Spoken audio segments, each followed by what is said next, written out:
Olá, amigos. 11 de agosto de 2016, legítima defesa em foco. Alguns governantes acordam, demoram, mas acordam.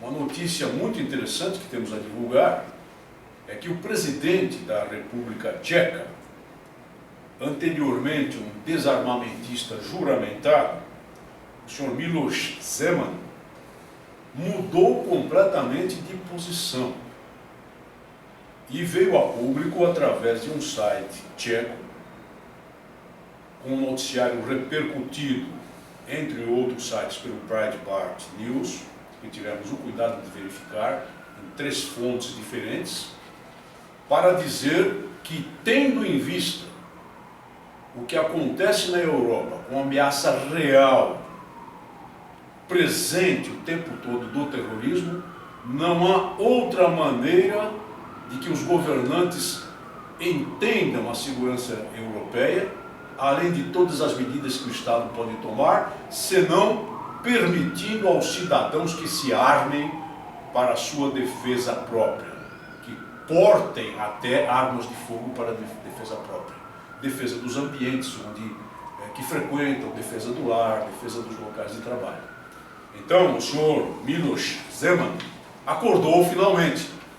Obviamente que ele era desarmamentista, não talvez por convicção íntima, mas porque, como político europeu e como político proeminente da República Tcheca, aliás, seu presidente, evidentemente ele tinha os compromissos necessários com a União Europeia. E entre esses compromissos está o desarmamento civil, sem dúvida nenhuma. É bom que esse governante tenha acordado. Enquanto isso, aqui no Brasil, nós verificamos uma manifestação do excelentíssimo senhor secretário da Segurança Pública do Amazonas a respeito de 5 fatos ocorridos na capital, Manaus, em que cidadãos comuns reagiram a roubos à mão armada e mataram os agressores.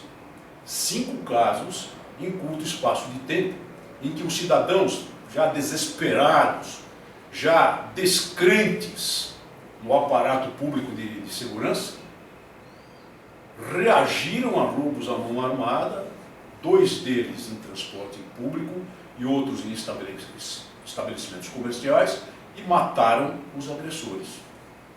Em um desses casos, parece até que os agressores foram dominados e posteriormente linchados. Nós não defendemos aqui esse tipo de conduta, não, em absoluto.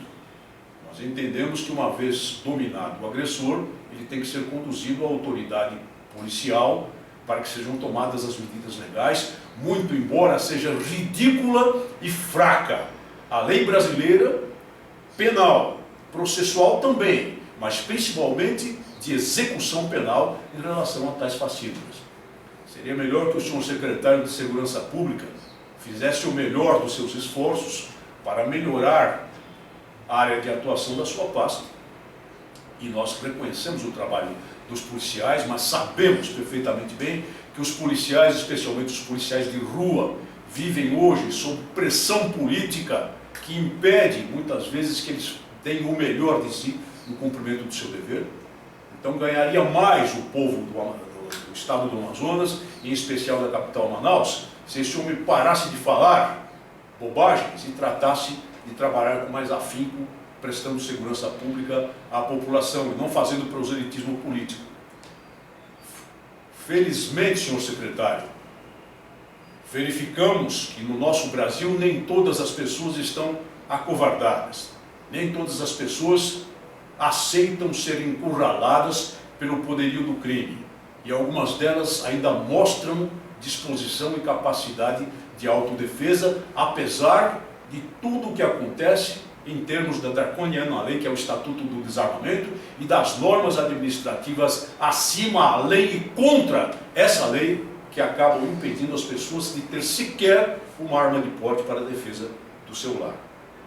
E lá no Rio de Janeiro, com todo o aparato de segurança da Olimpíada, uma equipe da ilegal Força Nacional de Segurança Pública, ilegal mesmo, não tem existência legal, esse ajuntado, esse balaio de gatos, entrou lá com uma viatura dessa Força Nacional, que está fazendo lá o jogo político do governo nessa Olimpíada que nós sabemos muito bem como foi financiada no nosso país.